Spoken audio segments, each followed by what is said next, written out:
بسم اللہ الرحمن الرحیم۔ السلام علیکم ناظرین، کیا آپ نے کبھی سوچا ہے کہ جب ایک بیٹا کائنات کے مالک کی ہدایت لے کر آئے اور اس کا اپنا باپ ہی مٹی اور پتھر کے بتوں کے آگے سر جھکاتا ہو تو اس بیٹے کے دل پر کیا گزرتی ہوگی؟ حضرت ابراہیم علیہ السلام، وہ عظیم پیغمبر جنہیں اللہ نے اپنا خلیل یعنی دوست کہا، جب انہوں نے انتہائی پیار، ادب اور نرمی سے اپنے والد آزر کو بت پرستی چھوڑ کر ایک اللہ کی عبادت کی دعوت دی تو آگے سے ان کے والد کا رد عمل کیا تھا؟ تو ناظرین، جانتے ہیں کیا ایک باپ نے اپنے سچے بیٹے کی بات مانی یا پھر اسے پتھروں سے مار کر جان سے مار دینے کی دھمکی دی؟ اور سب سے اہم بات، حضرت ابراہیم علیہ السلام اپنے اس والد کو کس نظر سے دیکھتے تھے؟ ان کا رویہ اپنے اس باپ کے ساتھ کیسا تھا جو ان کے نظریے اور سچے رب کا سب سے بڑا مخالف بن چکا تھا؟ آج کی اس ویڈیو میں ہم قرآن پاک کی روشنی میں اس ایمان افروز اور دل دہلا دینے والے واقعہ کی مکمل تفصیل جانیں گے۔ ویڈیو کو آخر تک ضرور دیکھیے گا، کیونکہ اس میں آج کے دور کے بیٹوں اور بچوں کے لیے اپنے والدین کے ساتھ پیش آنے کا ایک بہت بڑا سبق چھپا ہے۔ تو ناظرین، ویڈیو کو اینڈ تک لازمی دیکھیے گا۔ ناظرین، ویڈیو کو شروع کرنے سے پہلے آپ سے گزارش ہے کہ جو بھائی چینل پر نئے ہیں وہ چینل کو سبسکرائب کر دیں۔ ارشاد باری تعالیٰ ہے، اور وہ وقت بھی یاد کرنے کے لائق ہے جب ابراہیم نے اپنے باپ آزر سے کہا کہ کیا تم بتوں کو معبود بناتے ہو؟ میں دیکھتا ہوں کہ تم اور تمہاری قوم سری گمراہی میں ہو۔ سورہ الانعام۔ اس سے معلوم ہوتا ہے کہ حضرت ابراہیم علیہ السلام کے والد کا نام آزر تھا۔ حضرت عبداللہ بن عباس رضی اللہ عنہما سمیت اکثر علماء نسب کا یہ کہنا ہے کہ اس کا نام تارح تھا۔ اہل کتاب تارخ کہتے ہیں۔ بعض علماء نے کہا یہ آزر اس بت کا نام ہے جس کی وہ پوجا کرتا تھا، اس وجہ سے اسے بھی آزر کہنے لگے۔ امام ابن جریر رحمہ اللہ نے فرمایا صحیح یہ ہے کہ اس کا نام آزر تھا، شاید اس کے دو نام ہوں یا ایک نام ہو دوسرا عرف ہو، اور یہی بات قرین قیاس معلوم ہوتی ہے، واللہ عالم۔ ابن عساکر رحمہ اللہ نے حضرت اکرمہ رحمہ اللہ سے نقل کیا ہے کہ انہوں نے فرمایا حضرت ابراہیم علیہ السلام کی کنیت ابو ذیفان یعنی مہمانوں والا، مہمان نواز تھی۔ مورخین فرماتے ہیں کہ تارخ کی عمر 75 سال تھی جب اس کے ہاں حضرت ابراہیم علیہ السلام پیدا ہوئے۔ ان کے علاوہ ناہور اور حران بھی تارخ کے بیٹے تھے، اور حران کے بیٹے لوط علیہ السلام تھے۔ مورخین یہ بھی کہتے ہیں کہ حضرت ابراہیم علیہ السلام اپنے والد کے درمیانے بیٹے تھے۔ حران کی وفات اس کے باپ کی زندگی میں اسی علاقے میں ہو گئی تھی جہاں وہ پیدا ہوا۔ وہ کلدانیوں کا علاقہ یعنی بابل کی سرزمین تھی۔ تاریخ و سیرت کے مصنفین کے ہاں یہی مشہور ہے۔ ابن عساکر رحمہ اللہ نے بھی اس کی تائید کرتے ہوئے کہا ہے صحیح بات یہ ہے کہ آپ کوسا بابل میں پیدا ہوئے۔ حضرت ابراہیم علیہ السلام کی شکل و شباہت۔ حضرت عبداللہ بن عباس رضی اللہ عنہما سے روایت ہے کہ رسول اللہ صلی اللہ علیہ وآلہ وسلم نے فرمایا میں نے عیسیٰ ابن مریم علیہ السلام، موسیٰ علیہ السلام اور ابراہیم علیہ السلام کو دیکھا۔ عیسیٰ علیہ السلام سرخ فام، گنگریالے بالوں والے اور چوڑے سینے والے تھے، اور موسیٰ علیہ السلام گندبی رنگ کے فربا بدن تھے۔ صحابہ کرام رضی اللہ عنہم نے عرض کیا اور ابراہیم علیہ السلام؟ نبی صلی اللہ علیہ وآلہ وسلم نے فرمایا اپنے ساتھی محمد صلی اللہ علیہ وآلہ وسلم کو دیکھ لو۔ حضرت عبداللہ بن عباس رضی اللہ عنہما سے روایت ہے کہ نبی صلی اللہ علیہ وآلہ وسلم نے فرمایا ابراہیم علیہ السلام کا حلیہ معلوم کرنے کے لیے اپنے ساتھی محمد صلی اللہ علیہ وآلہ وسلم کو دیکھ لو۔ موسیٰ علیہ السلام گنگریالے بالوں والے، گندبی رنگت کے تھے، سرخ اونٹ پر سوار تھے جس کی نکیل کھجور کے پتوں کی تھی۔ وہ منظر میرے تصور میں محفوظ ہے، گویا میں انہیں دیکھ رہا ہوں کہ وادی کے نشیب میں اتر رہے ہیں۔ مورخین کہتے ہیں حضرت ابراہیم علیہ السلام نے حضرت سارہ علیہ السلام سے نکاح کیا۔ حضرت سارہ علیہ السلام بانجھ تھیں، ان کے ہاں اولاد نہیں ہوتی تھی۔ تارخ اپنے بیٹے ابراہیم علیہ السلام، ان کی بیوی حضرت سارہ علیہ السلام اور اپنے بھتیجے لوط علیہ السلام کو لے کر کلدانیوں کی سرزمین سے کنعانیوں کے علاقے کی طرف روانہ ہوئے۔ وہ لوگ حران کے مقام پر رہائش پذیر ہوئے۔ وہاں تارخ 250 سال کی عمر میں فوت ہو گیا۔ اس سے معلوم ہوتا ہے کہ ابراہیم علیہ السلام حران میں پیدا نہیں ہوئے، बल्कि कुलदानियों के मुल्क में पैदा हुए जो बाबल और कुर्बो जवार के इलाके पर मुश्तमिल था। फिर वो कनानियों की सरजमीन की तरफ रवाना हुए। यही इलाका बैतुल मुकद्दस का इलाका है। रास्ते में वो हरान में ठहरे जो इस जमाने में कुलदानियों के मुल्क में शामिल था। वो जजीरा और शाम में भी रहे। ये लोग 7 सितारों की इबादत करते थे। जिन लोगों ने दमिश्क का शहर बसाया वो कुतुब शमाली की तरफ मुंह करके कई तरह के अल्फाज और अमाल के जरिए से 7 सितारों की पूजा करते थे। यही वजह है कि दमिश्क के पुराने दरवाज़ों में से हर दरवाजे पर उनमें से एक एक सितारे की इबादत गाह बनी हुई थी। वह इनके नाम की ईदें मनाते और कुर्बानियाँ देते थे। इसी तरह हरान के बशिंदे भी सितारों और बुतों की पूजा करते थे। बल्कि इब्राहीम खलीलुल्लाह अलैहिस्सलाम, उनकी जोजा मोहतरमा और भतीजे लूत अलैहिस्सलाम के सिवा दुनिया भर में लोग काफर थे। अल्लाह ताला ने हजरत खलीलुर रहमान इब्राहीम अलैहिस्सलाम के जरिए से इस बातल और गुमराही को ख़त्म किया। अल्लाह ताला ने इन्हें बचपन ही से अक्ल सलीम और रश्दो हदायत से नवाजा था, और जब वह बड़े हुए तो इन्हें रसूल बनाकर माबूस फरमाया और खलील का मनसब अता फरमाया। अरशाद बारी ताला है, हमने इब्राहीम को पहले से हदायत अता फरमाई थी और हम इसे जानते थे। सूरह अंबिया। यानी हमें मालूम था कि वह इस मनसब की अहलियत रखते हैं। अल्लाह ताला ने मजीद फरमाया, और इब्राहीम अलैहिस्सलाम को याद करो जब उन्होंने अपनी कौम से कहा कि अल्लाह की इबादत करो और इससे डरो। अगर तुम समझ रखते हो तो ये तुम्हारे हक में बेहतर है। तुम अल्लाह को छोड़कर बुतों को पूजते और झूठी बातें दिल से गढ़ लेते हो। बिलाशुबा जिन लोगों को तुम अल्लाह के सिवा पूजते हो वो तुमको रिज़्क देने का इख्तियार नहीं रखते। बस अल्लाह ही के हाथ से रिज़्क तलब करो और उसी की इबादत करो और उसी का शुक्र करो। उसी की तरफ तुम लौट कर जाओगे। और अगर तुम मेरी तकजीब करते हो तो तुमसे पहले भी उम्मतें अपने पैगंबरों की तकजीब कर चुकी हैं, और पैगंबर के ज़ुम्मे खोल कर सुना देने के सिवा और कुछ नहीं। क्या उन्होंने नहीं देखा कि अल्लाह किस तरह खलकत को पहली बार पैदा करता है, फिर किस तरह उसका आदा करेगा? ये अल्लाह के लिए आसान है। कह दो कि मुल्क में चलो फिरो और देखो कि इसने किस तरह खलकत को पहली दफ़ा पैदा किया, फिर अल्लाह ही दूसरी नई पैदाइश करेगा।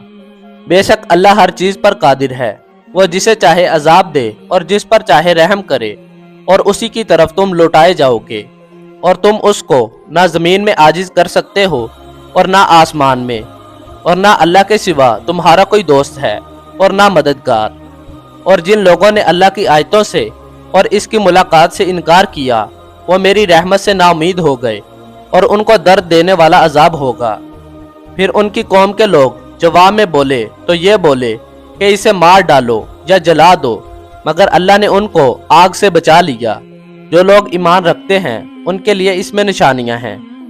और इब्राहीम ने कहा कि तुम अल्लाह को छोड़कर बुतों को ले बैठे हो सिर्फ दुनिया की जिंदगी में बाहम दोस्ती के लिए, मगर फिर क़यामत के दिन तुम एक दूसरे की दोस्ती से इनकार कर दोगे और एक दूसरे पर लानत भेजोगे, और तुम्हारा ठिकाना दोज़ख होगा और कोई तुम्हारा मददगार ना होगा। बस उन पर एक लूत अलैहिस्सलाम ईमान लाए, और इब्राहीम अलैहिस्सलाम कहने लगे कि मैं अपने परवरदिगार की तरफ हिजरत करने वाला हूँ। बेशक वो गालिब हिकमत वाला है, और हमने उनको इसहाक और याकूब अता किए, और पैगंबरी और किताब उनकी औलाद में ही मुकर्रर कर दी, और उनको दुनिया में भी उनका सिला अता किया, और वो आखिरत में भी नेक लोगों में होंगे। सूरह अनकबूत। हज़रत इब्राहीम अलैहिस्सलाम की अपने वालिद को तौहीद की दावत देने का वाक़या। आपका वालिद बुतों की इबादत करता था, चुनाचा आपने सबसे पहले इसी को तौहीद की दावत दी, क्योंकि सबसे ज़्यादा वही इस बात का हक रखता था कि पूरे इखलास के साथ उसकी खैर ख्वाही की जाए। हज़रत इब्राहीम अलैहिस्सलाम ने दावत तौहीद का आगाज़ अपने घर से किया और अपने मुशरक बाप को बड़े प्यार और अदब से तबलीग की दावत दी, मगर बाप ने इतना ही सख्त रवैया अख्तियार करते हुए इब्राहीम अलैहिस्सलाम को सख्त धमकी दी।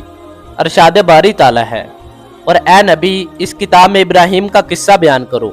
बेशक वो नहायत सच्चे पैगंबर थे।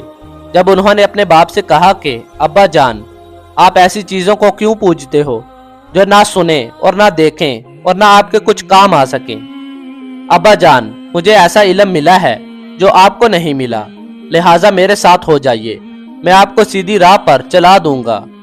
अब्बा जान, शैतान की परस्तिश ना कीजिए, बेशक शैतान रहम करने वाले अल्लाह का नाफरमान है। अब्बा जान, मुझे डर लगता है कि कहीं आपको अल्लाह का अजाब ना पकड़े तो आप शैतान के साथी बन जाएं। इसने कहा, इब्राहिम, क्या तू मेरे मबूदों से बरगुज़िश्ता है? अगर तू बाज नहीं आएगा तो मैं तुझे संगसार कर दूंगा और तू हमेशा के लिए मुझसे दूर हो जा। इब्राहिम अलैहिस्सलाम ने कहा, अच्छा, तुम पर सलाम हो, और कहा कि मैं आपके लिए अपने परवरदिगार से बख्शिश मांगूंगा, बेशक वो मुझ पर नहायत मेहरबान है, और मैं आप लोगों से और जिनको आप अल्लाह के सिवा पुकारते हैं उनसे किनारा करता हूँ और अपने परवरदिगार ही को पुकारूंगा। मुझे यकीन है कि मैं अपने परवरदिगार को पुकार कर महरूम नहीं रहूंगा। सूरह मरियम। इन आयात में अल्लाह ताला ने आपकी अपने वालिद से गुफ्तगू और बहस बयान फरमाई है और बताया है कि आपने अपने वालिद को किस तरह उम्दा तरीन अल्फाज और बेहतरीन अशारे के साथ हक की तरफ बुलाया और इस पर बुतों की इबादत का बातिल होना वाज़ेह फरमाया। जो अपने पुजारी की पुकार नहीं सुनते और ना उसकी मौजूदगी को देखते हैं, फिर वो किस तरह इसे कोई फ़ायदा पहुंचा सकते हैं, किस तरह इसे रिज़्क दे सकते हैं या इसकी मदद कर सकते हैं। फिर उसे इस तरफ तवज्जो दिलाई कि अगरचा उनकी उम्र अपने वालिद से कम है, ताहम अल्लाह ने उन्हें हदायत और इल्मे नाफे से नवाजा है। चुनाचा फरमाया, अब्बा जान, मुझे ऐसा इल्म मिला है जो आपको नहीं मिला, तो आप मेरे साथ हो जाइए, मैं आपको सीधी राह चला दूंगा। यानी मैं आपको वो सीधा रास्ता दिखाऊंगा जो बहुत वाज़ेह, हमवार और हनीफियत का रास्ता है, जो आपको दुनिया और आखिरत की भलाई तक पहुंचा देगा। आपने जब इसे हदायत की ये बात सुनाई और नसीहत फरमाई तो उसने कबूल न की, बल्कि आपको धमकियां देते हुए बोला, इब्राहिम, क्या तू मेरे मबूदों से बरगुज़िश्ता बेरुग़बत है? अगर तू बाज ना आएगा तो मैं तुझे संगसार कर दूंगा। इब्राहिम अलैहिस्सलाम ने वालिद के तौहीद को मानने से इनकार और धमकियों के जवाब में बड़े अदब व एहतराम से फरमाया, आप पर सलाम हो, यानी आपको मेरी तरफ से कोई तकलीफ नहीं पहुंचेगी, ना मैं आपसे कोई गुस्ताखी करूंगा, मेरी तरफ से आप बिल्कुल महफूज हैं। इसके बाद मजीद हुस्न सलूक का इजहार करते हुए फरमाया, मैं आपके लिए अपने परवरदिगार से बख्शिश मांगूंगा, वो मेरे साथ बहुत मेहरबान है। यानी मुझ पर यह अल्लाह की मेहरबानी है कि उसने मुझे अपनी इबादत और इखलास की तरफ रहनुमाई फरमाई। इसलिए आप अलैहिस्सलाम ने फरमाया, और मैं तुम लोगों से और जिनको तुम अल्लाह के सिवा पुकारते हो उनसे किनारा करता हूँ और अपने परवरदिगार ही को पुकारूंगा। मुझे यकीन है कि मैं अपने परवरदिगार को पुकार कर महरूम नहीं रहूंगा। हज़रत इब्राहीम अलैहिस्सलाम ने अपना वादा पूरा करते हुए अपने वालिद के लिए मग़फ़िरत की दुआ फरमाई, लेकिन जब उन्हें यकीन हो गया कि वो अल्लाह की दुश्मनी तरक करने पर आमादा नहीं, तो उससे बरात और लातलकी का इजहार किया। अरशाद बारी ताला है, और इब्राहिम का अपने बाप के लिए बख्शिश मांगना तो एक वादे के सबब था जो वो उससे कर चुके थे, लेकिन जब उनको मालूम हो गया कि वो अल्लाह का दुश्मन है तो उससे बेजार हो गए। कुछ शक नहीं कि इब्राहिम बड़े नरम दिल और मुतहम्मिल थे। सूरत तौबा। हज़रत अबू हुरैरा रज़ी अल्लाह अन्हा से रवायत है कि नबी सल्लल्लाहु अलैहि वसल्लम ने फरमाया, क़यामत के दिन हज़रत इब्राहीम अलैहिस्सलाम अपने वालिद आज़र से मिलेंगे तो आज़र के चेहरे पर गर्दो गबार और स्याही होगी। इब्राहीम अलैहिस्सलाम फरमाएंगे, क्या मैंने आपसे नहीं कहा था कि मेरी नाफरमानी ना करें? वो कहेगा, आज मैं आपकी नाफरमानी नहीं करूँगा। इब्राहीम अलैहिस्सलाम फरमाएंगे, या रब, तूने मुझसे वादा किया था कि जिस दिन लोग कब्रों से उठाए जाएंगे उस दिन तो मुझे रसवा नहीं करेगा। इससे बढ़कर रसवाई क्या होगी कि मेरा बाप रहमत से दूर जहन्नम में जा रहा है। अल्लाह ताला फरमाएगा, मैंने जन्नत काफरों पर हराम कर दी है। फिर फरमाएगा, इब्राहीम, आपके कदमों में क्या है? वह देखेंगे तो नजासत में लथड़ा हुआ एक बिज्जू नजर आएगा जिसे टांगों से पकड़कर जहन्नम में फेंक दिया जाएगा। तो नाजरीन, यह था हज़रत इब्राहीम अलैहिस्सलाम का अपने वालिद आज़र को तबलीग करना और उनको सीधे रास्ते पर लाने की कोशिश करने का वाक़या। नाजरीन, ये हज़रत इब्राहीम अलैहिस्सलाम का मुकम्मल वाक़या है जिसका ये पहला पार्ट है। तो इंशाल्लाह इससे अगली वीडियो में हज़रत इब्राहीम अलैहिस्सलाम के वाक़े का दूसरा पार्ट जानेंगे। तो आप सबसे गुजारिश है कि जो भाई चैनल पर नए हैं वो चैनल को सब्सक्राइब कर दें और बेल आइकन को दबा दें ताकि आने वाली हर नई वीडियो का नोटिफिकेशन सबसे पहले आप तक पहुँचे। اور انشاءاللہ اسی ویڈیو کا دوسرا پارٹ میں بہت جلد اپنے چینل پر اپلوڈ کروں گا۔ تو ناظرین، اگر آپ کو یہ ویڈیو پسند آئی ہے تو اس ویڈیو کو اپنے دوستوں اور فیملی ممبر سے ضرور شیئر کیجیے گا تاکہ ان کے بھی علم میں اضافہ ہو۔ اللہ کے بندوں، اس طرح کی ویڈیوز آگے پہنچانی چاہیے تاکہ ہر بندے تک دین کی تعلیمات پہنچ سکے۔ جزاک اللہ۔ ملتے ہیں اگلی ویڈیو میں، تب تک کے لیے اللہ حافظ۔ دعاؤں میں یاد کیجیے گا اور اگلی ویڈیو کا انتظار کیجیے گا۔